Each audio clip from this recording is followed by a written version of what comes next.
मैं एक गुजारिश करना चाहता हूँ, कहीं भी जलसा हो तो इसमें रविश तमाशे की जो बनाई जाती है, मेला जो लगवाया जाता है, इस पर इंतजाम का सख्ती से पाबंदी है। इस मेले की वजह से आज इतने अखराजात दिए हैं, इतने खर्चे हुए हैं, लेकिन कुर्सियाँ खाली हैं। क्या इस समाज में इतने ही लोग हैं क्या? जब जलसा होता है तो बाहर से कुछ लोग आते हैं, लेकिन कितने कम लोग हैं?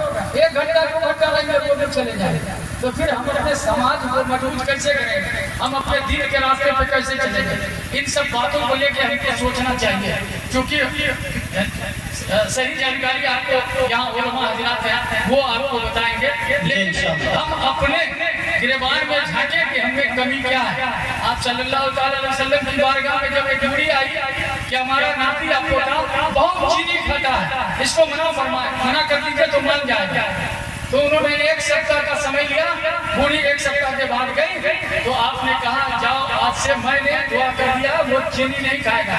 कहा यह बात उस दिन भी कह सकते हैं, आपको यह बात के लिए 1 सप्ताह क्यों लिया?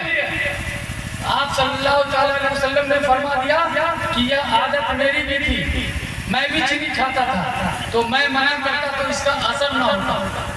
तो मैंने अपनी आदत को पहले छुड़ा लिया, फिर अल्लाह से दुआ किया, फिर इसे मना किया। इसी तरह से हमको अपनी आदत छुड़ा लेनी है, झूठ से, गिबत से, बुराई से, जनाकारी से, शराबनोशी से, और अल्लाह की तरफ राग़िब होना, नमाज पढ़ना, तमाम जो हमारे इस्लामी तौर तरीके हैं, पड़ोसी में हिंदू भाई है उसका भी मोहतरम एहतराम करना, उनके साथ रिश्ता जोड़ना। मुल्क हमारी शरीयत पर हमारे वक्त पे हमला कर रही है, हम मुत्तहिद होकर के एहतजाज छोटा सा करते हैं, फिर बैठ जाते हैं। और ये बीवी बहन सरकार, तानाशाही सरकार हमेशा हमारे नफ्स को कटोती है कि अब क्या होने वाला है, हम क्या कर सकते हैं। हम लोग मुत्तहिद नहीं, हम वतन भाई, हम वतन से मुराद हिंदू समाज के वो लोग जो सेकुलरिज्म पर विश्वास रखते हैं, उनके साथ कोऑर्डिनेशन बनाए और हुकूमत के जो नापाक मंसूबे हैं हमारे खिलाफ, हम उनको वोट की चोट से, अपनी ताकत से एहसास कराएं कि ये मुल्क गंगा जमुना तहजीब का मुल्क है। चूंकि ये सियासी मंच नहीं है, यहाँ इस्लाम की बात होती है कि हम नमाजी मस्जिदों में कैसे, लेकिन आज हो क्या रहा है? 4 दिन का नमाजी इमाम पे अपने उंगली उठा रहा है, कोई गैर मुस्लिम हज़रात अपने इमाम पे उंगली नहीं उठा रहा। इनका पैजामा इधर का ज्यादा उठा था, इधर का कम उठा था, ये थोड़ा टाइम से नहीं पहुंचे, इनको तनख्वाह देते हैं। आप समझ सकते हैं कि जो हमारे मदरस के उलमा हैं, जो हमारे मस्जिदों के इमाम हैं, वो कम कलील तनख्वाह में लिल्लाही आप खिदमत करते हैं 5 टाइम, 500 1000, अगर 1000 रुपया रोज तो 30,000 रुपया 1 महीने का होता। आप 5,000, 7,000, 8,000, 10,000 से ज्यादा का इमाम आपके तनख्वाह में नहीं है। उनके भी परिवार है, उनके भी बच्चे हैं, फिर उनको पढ़ाना है, नमाज भी पढ़ाना है, आप उसी में उंगलियां कर रहे हैं। आज मुसलमान इल्म हासिल करवाए अपने बच्चों को, उसकी फिक्र उसको नहीं है, लेकिन कोई तरक्की कर रहा है तो किसी गैर मुस्लिम हज़रात के पहले हम उसके पड़ोसी होकर उसको तकलीफ पहुंचाते हैं। हम माफी का कोई सिस्टम अपने दिलो दिमाग में नहीं रखते, हम एक दूसरे के लिए दुआ नहीं करते। तो हमें सबसे पहले मस्जिद में सफे बढ़ानी होगी, ईमान के साथ मोहब्बत करनी होगी, अपने इदारे के साथ मोहब्बत करनी होगी, अपने पड़ोसियों के साथ मोहब्बत करनी होगी, अपने पड़ोसियों के हक को देना होगा। आज आपके तरीके कार इस तरह से जहज करने पड़ गए हैं कि हमारी जो बच्चियां हैं वो कहीं न कहीं गलत रास्ता अख्तियार कर रही है। वजह क्या हो सकती है? उसकी वजह ये जहज हालत है इससे बचने का सबसे बेहतर तरीका कि हमारे समाज में जो जिम्मेदार है वो उसकी गुर्बती, उसकी गरीबी को देखें,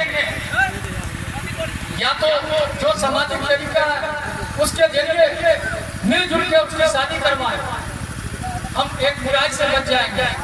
बैंक में शादी होगी हम बुराई से बच जाएंगे।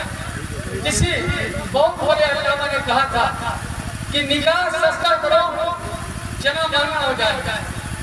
आज निकाह महंगा है, जना सस्ता। बहुत कीजिएगा हमारी बातों। मैं सियासी गुफ्तगू का आदमी हूँ, लेकिन आपको यह बात सोचनी होगी। इसलिए मैं आखिर में बहुत समय नहीं लेते हुए मैं ये कहूँगा कि आप मस्जिदों को अपनी आबाद कीजिए, एक नमाजी की तादाद को बढ़ाइए, अपने इमाम से मोहब्बत रखिए, अपने मदरसे के उलमा से मोहब्बत रखिए, ग़ीबत खत्म कीजिए, झूठ खत्म कीजिए, चुगलखोरी खत्म कीजिए। अगर समाज के अंदर किसी तरह का मुकदमा है उसको आपस में सुलह कीजिए। यही अल्लाह के रसूल सल्लल्लाहु अलैहि वसल्लम ने आपको डायरेक्शन दिया। यही हमारी जिंदगी का असल मकसद है। हम अपने मकसद से भटके हुए हैं। किसी आलिम ने कभी कहा था कि तुम दुनिया में इसलिए दिख रहा है कि मुसलमान दिख रहा है, और आखिरत में इसलिए दिखेगा कि मुसलमान ही नहीं था। मतलब साफ है कि हमारा अमाल, हमारे तरीके का दीन की रोशनी में, इस्लाम की रोशनी में, उलमा की मोहब्बत में, ईमान की मोहब्बत में, अपनी खानकाहें, अपनी दरसगाहें, अपनी कब्रिस्तानों की हिफाजत में होनी चाहिए। तो इन सब चीजों से हम अलग हो गए। हम जात पात में, बिरादरियों में, हम अकीदों में तकसीम हो गए हैं। आपके अकीदे आप अपने तक रखिए। डॉक्टर सब होता है लेकिन फैकल्टी अलग अलग होती है। कोई डॉक्टर कहता है कि मैं आपके पेट का इलाज नहीं कर सकता, मैं हड्डी का डॉक्टर। कोई डॉक्टर कहता है कि मैं फिजिशियन हूँ, मैं इलाज कर सकता हूँ। कोई कहता है कि मैं डायबिटीज का इलाज कर सकता हूँ। इस तरह से डॉक्टर सब है। तो हम सब लोग मुसलमान हैं। हमारे सारे आलिम मोतबर हैं, सब लोग ये हैं, उनकी बातों को सुने इंशाअल्लाह। तो इस तरह से इंशाअल्लाह की बात आ गई है। तो मैं अपनी बात खत्म करना चाहता हूँ। अगर हमसे कोई गलती हो गई होगी तो इंशाअल्लाह माफी चाहते हैं। बहुत अच्छा माशाअल्लाह। तो बोले ये मग़फ़िरत की दुआ है।